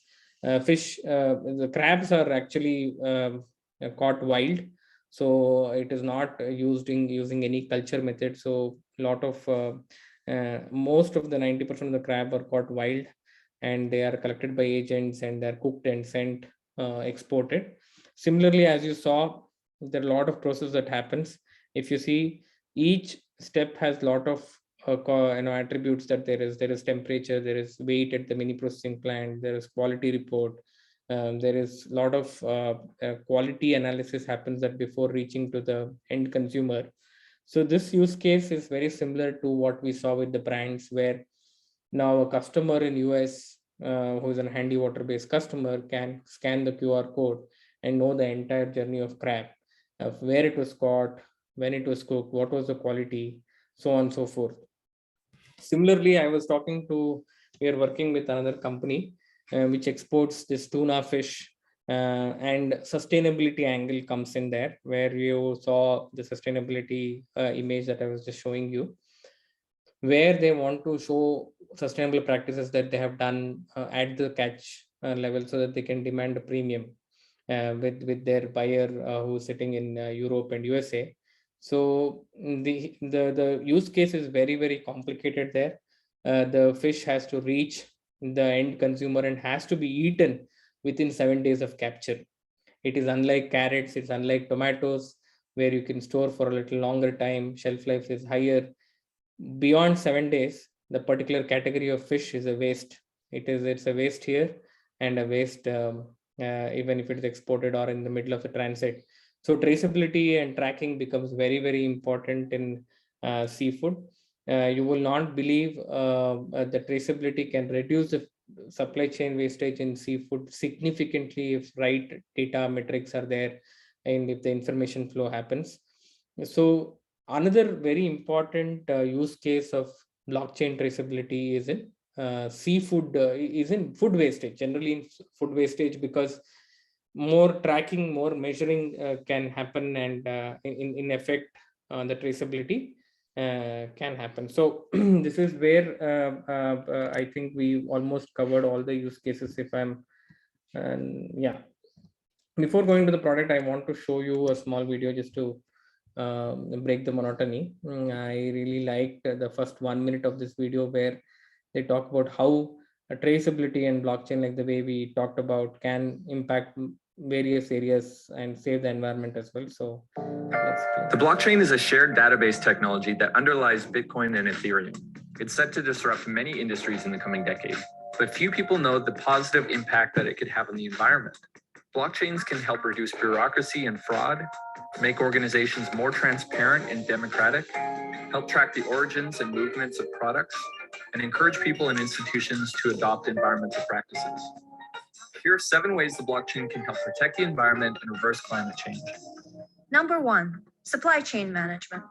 Most people prefer to buy products that are ethically produced, but it's not always easy to find that information.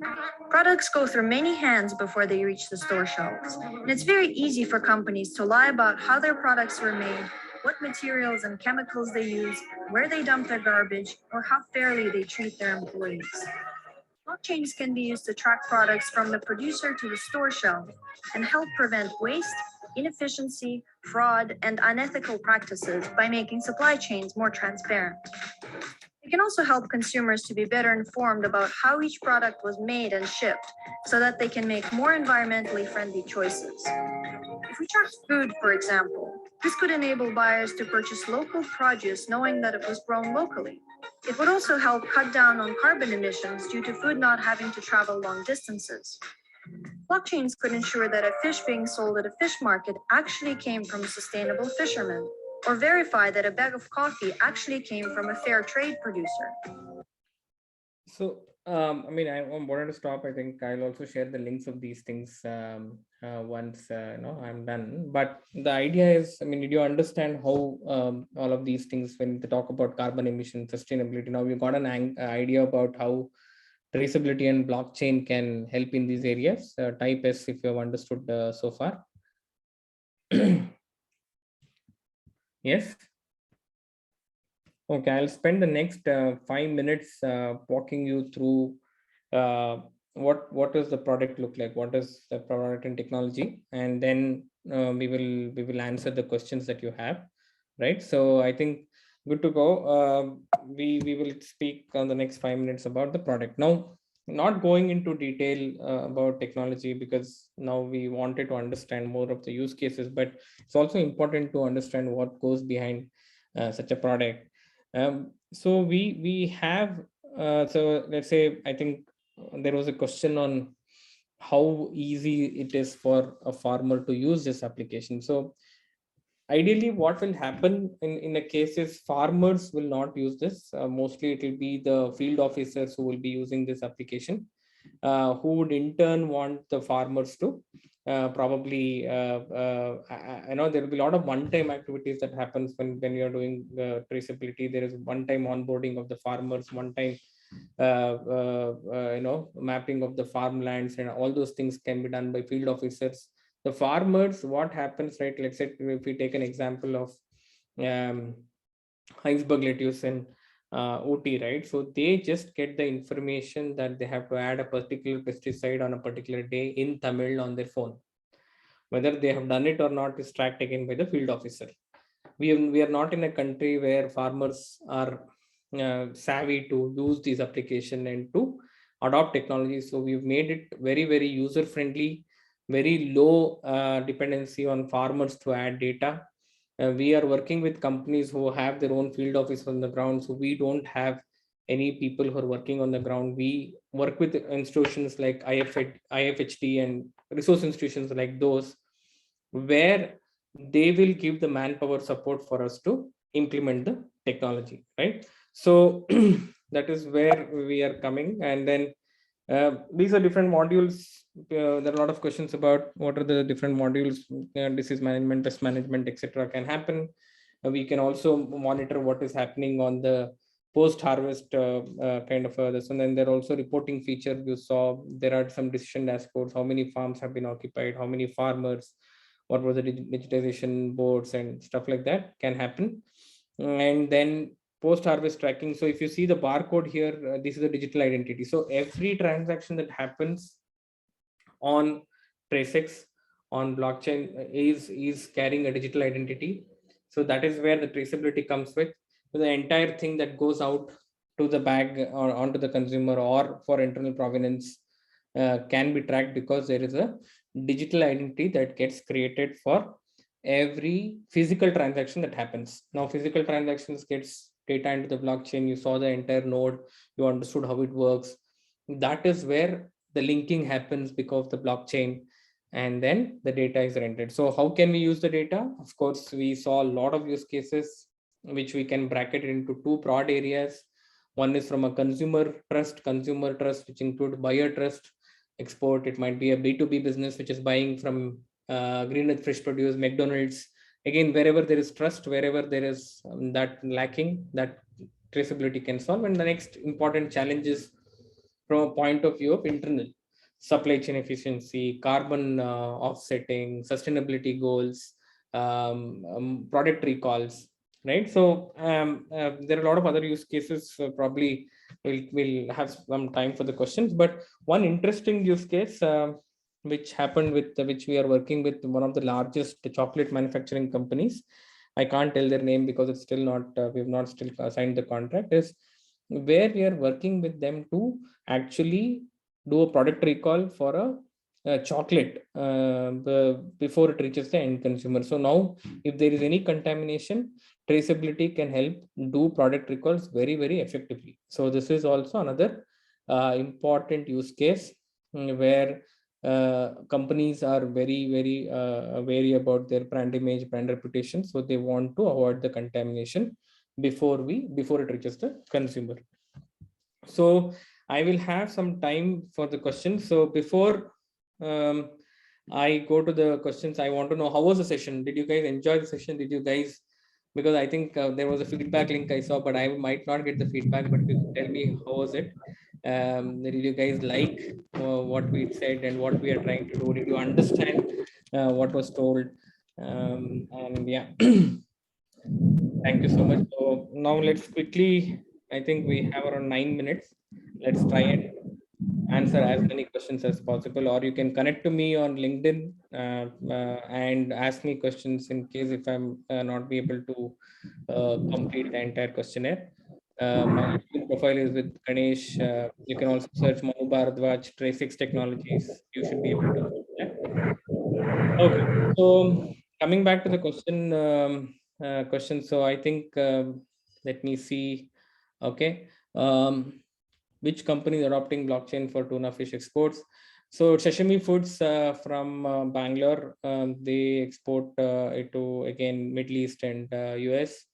And which one is working on applying blockchain on food wastages? Almost everybody. See, food wastage is a consequence of tracking food, and especially in seafood, I think most of them want to reduce the wastage because food wastage, when things are tracked, I think you saw in that McDonald's video also, where they said the production went up by 1.5%. Literally, it might be because they are saving on the wastage, right? Because other things are environmental, you can't prevent those things. What you can prevent is the wastage, right? So I think that is something. And any meat industry you are working? Yeah, meat industry, we are doing a lot of work now. I think we are working with Arthur Food Company, which is into ready-to-see supply of sausages. They are a German company which is doing sausages there, and we are working with Escapo in Chennai, which is again a meat delivery company. We have advanced talks with Sneha Chicken in Hyderabad. We are working in advanced talks with Nandu's Chicken, Bangalore. So a lot of work is happening on the meat. And seafood also, we've still scratched the surface. I think there is a lot of industries who would require traceability as a solution, and that can be done. So, sir, how about the cost feasibility? If any exporter want to adapt to this technology, yeah, so Correct. So I think cost we've done different slabs. So I think based on the revenues, we have different slabs. And also, as I said, based on the transactions, the more you export, the more you pay. The less you export, the less you, it's like a pay as you go kind of a model. We calculate the cost basis on what I can say, basis on the transactions that happen into the blockchain ledger, which is again a little tech, but if you have to understand, if you can think about it like, I mean, the more you export or the more you want to trace, the more you pay. So there is always a base model that any company can start with. I think in your session also you mentioned that meat industry, especially India, we are just occupied full-fledged market. We are exporting our meat, more demand in like US, Australia, somewhere in other countries also listed. Because since 2-3 days back also, we just worked on some research regarding this. So the meat industry will have, I think, more. I think clients also will come to use blockchain technology. And there was one significant, I mean, I think Aparna has asked and other people also have asked about research opportunities in the field of blockchain agriculture. I would say that, you please send me a connection request. And I think we want people who are interested in research, because we want to produce those white papers with you guys. You can be the authors for that, and we will support you with the actual on-ground customers use cases, because the more data that we have in terms of it will also help us even influence our customers to take up this kind of traceability activity. So I think reach out to us. There is, of course, there is opportunity in seed, like the way we saw, huge opportunity. There is huge opportunity in meat and seafood. Dairy, adulteration of milk is all-time high. Now there are a lot of independent brands who are springing up in every city. So if you're in Hyderabad, if you might know about Sips Farm. If you're in Orissa, it is in Bangalore, it is Akshay Kalpa. So all of these guys are wanting to give direct to consumer milk within 24 hours. These brands can take up traceability, right? So that is one thing. So any other questions I missed, can you type it again? I would require more information on blockchain technology. Yes, you can reach out to me on LinkedIn. I will put you to the right person. We can also share some information that we have. How will we know the particular product in hand is prepared in an ethical manner? Will this traceability work out for companies? That gives, yes, that is very important, right? I think the companies like McDonald's has contracted farming to Green Earth Fresh Produce. The Green Earth Fresh Produce will show traceability to McDonald's, and eventually that will be consumed by the end consumer. So the beauty of blockchain is the network. Now ITC is working with us because we can get the entire supplier network onto the blockchain network. So a person who is supplying potato, person who's supplying some other things, then eventually goes into the bingo. They have supplier traceability. It's not about their own product. They have supplier traceability as well. Skincare, yeah, we tried. We couldn't convert, but there is a huge market. I think that's a very valid point. There was a plum company which we spoke to, and there was another company where they wanted to do traceability for skin products. We are in I don't say advanced conversations. We are in very, very warm conversations with Kama Ayurveda. You might know the brand. They are trying to do the traceability. Actually, in fact, when it comes to hotels, I think the fish traceability, right? So that will go till the time it reaches the hotel. So there is a person who's eating fish will know where it was caught and how it was caught, ethical practices, so on and so forth. Can we get some insight on the technical part? Yeah, so basically we are using Hyperledger Fabric as a blockchain framework. Our database is on AWS. MongoDB is what we are using. We can get to the technology. What goes into pulling the solution in place. Lot of effort, lot of training of the technology and usage. It's almost like getting almost like a digital transformation for a supply chain. So there is a lot of effort that goes into first understanding the intent. So we have to very, very basically understand that company without intent doesn't do this. Like Dabur Honey, don't quote me on this. They might be using a wrong product, but they might not want to use a traceability for that, right? So I think the companies first should have the right intent. then there is process, and then there is data, and then there is technology. So that's how we will go. A lot of intent is very, very important for a consumer. Government is doing a lot of work for blockchain. Even Karnataka government is progressing, but what we have experienced so far is Telangana government is the most progressive government. They want to do most of the things on blockchain, though we were restricting ourselves to agri and food. They're trying to get a lot of other aspects also onto the blockchain technology. Revenue generation can happen because tomorrow you will not have auditors, you will not have all the financial records will be on blockchain. So wherever you are replacing, I would not say resource, it is not the right word to say, wherever you are replacing the efforts in time and cost can be the cost that gets paid for you as a company, right? So skincare product, will the data being given to the company, given by the company? Yes. I mean, most of them, again, it all depends on the kind of companies. Like Mamaearth wanted to do traceability because they know that they're using the right products. If they don't want to show it to you, they will not show it to you either ways. So not all companies will become transparent. Only the companies that are doing the right work will become transparent, and that's how we can do this. And I think we are almost time, Ganesh, and if you have anything specific, I can take one more question. Otherwise, please feel free to contact me on LinkedIn and we can take it ahead. I think almost you covered, sir, all people they ask. Okay, great. This was one of the most engaging sessions, sir. Yes, The sir. participants are very active. People are very active there. Just since Doing a lot of questions. Session started, they're just asking many questions. I'm very happy that I mean that the people are also very engaging, because it's very difficult. I mean, I would have rather enjoyed coming in front of you guys and talking. That would have given me a better this one. But I mean, usually in this webinars, right, talking to monitors, very difficult. So, but I think it was a great audience. I really enjoyed talking to all of them. The kind of curiosity, the kind of questions were very relevant. I mean, you both also, I think you asked the right questions. I think very happy that we could do something like this. Anyway, so sir, so thank you, sir. On any behalf hardware of is required? I have any hardware, extra hardware is required for the implementation part? No, I mean, like the way you saw in OLAM, right? If you were there listening to us, so we can integrate with the hardware devices. We don't recommend any hardware devices as such. If you want, no IoT or any such things are not integrated for your traceability. We can integrate. So we are a platform. So for example, we can integrate with a soil testing instrument. We can integrate with the water measuring instrument. So we don't make IoT devices. We are a platform. So we can integrate with any IoT device. Okay. Great.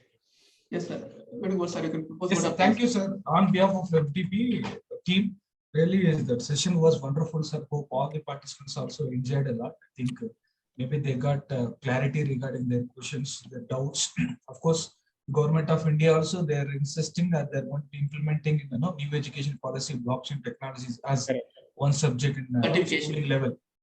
That is basic level only. That seems that maybe further coming years we have a more demand on AI and blockchain application. So I'm sure that maybe you are going to be extending your services in other sectors also, apart from agri. Maybe you're focusing about export. You're going to be implementing other sectors also. So really nice session, sir. We are ready to collaborate with you, sir, for any research work, any training programs. Thank you very much. Really, it's an enlightened session, sir. I hope all the participants also enjoyed a lot. Thank you on the behalf of FDP team, sir. Thank you so much. Thank you, everybody. All the best, and hopefully this was helpful to you. We'll connect again. Thank you. Thank you, sir. Thank you very much. Yeah, dear participant, so with this we'll complete today's session. Tomorrow, what are the sessions, sir? Tomorrow we'll start. Session will be like Stay Labs. It is technology impact and dairy supply chain. Session. So they'll be talking about IoT, all the digital supply chain, particularly dairy technology. They have different product they have. insurance and other. Afternoon session, Mr. Dr. Praveen will talk about AI and blockchain using cases applications. Yeah, the afternoon session, the cropping, he called me today. There is some, he had some health issue. We'll see if it is, if he comes, he will take it. Else I will take some hands-on session, Google Colab, how to use a product. So morning session is right. Second session we'll check and let you know, sir. And morning session will start at 10:15, sir, because we have a Republic Day celebration 9:30 to 10. Yes, sir. Yes, sir. Maybe we'll start at 10:15. Tomorrow will 10:15 will start. 10:15 or 10:30 also fine, sir. 10:30 Okay. because 10:30 to 12:30 celebration. Yes, 10:30 will start. I would like 10:30. to request all the participants. Tomorrow will start by 10:30 due to. So we have that function is 9:30 we started, so maybe it will take some time. So 10:30 we start and 10:30 to 12:30. I'll similarly inform the resource person also. Yes, sir. Yes. So we'll conclude, sir. Yes, sir. Yes, sir. Any clarification to day recording both the session? I'll share it in the WhatsApp group before 5 o'clock. Before 5 o'clock, I'll share both the session recording. So, okay, sir. Thank you, sir. Thank you all. Tomorrow we'll meet at 10:30. Yes. Okay, any other clarification, anything? Shall we wind up today? Kalachalvi, madam, any doubt, anything, any clarification? You have not sending the feedback link for today's second session. No, already done, madam. Yeah, already 3-4 times, madam. Check your chat. Exactly, we posted. Please Okay. check it. You check the previous. If you want one more time, you share it, sir.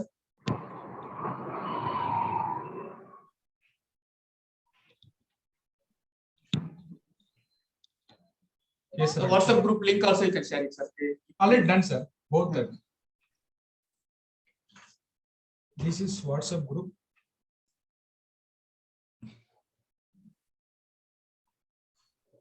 We are not posting attendance link in WhatsApp. Only here we are posting.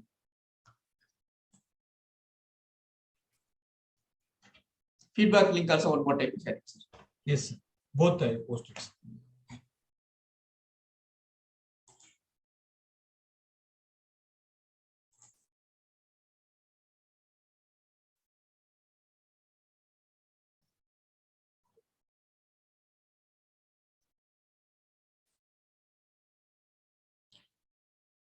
Okay then.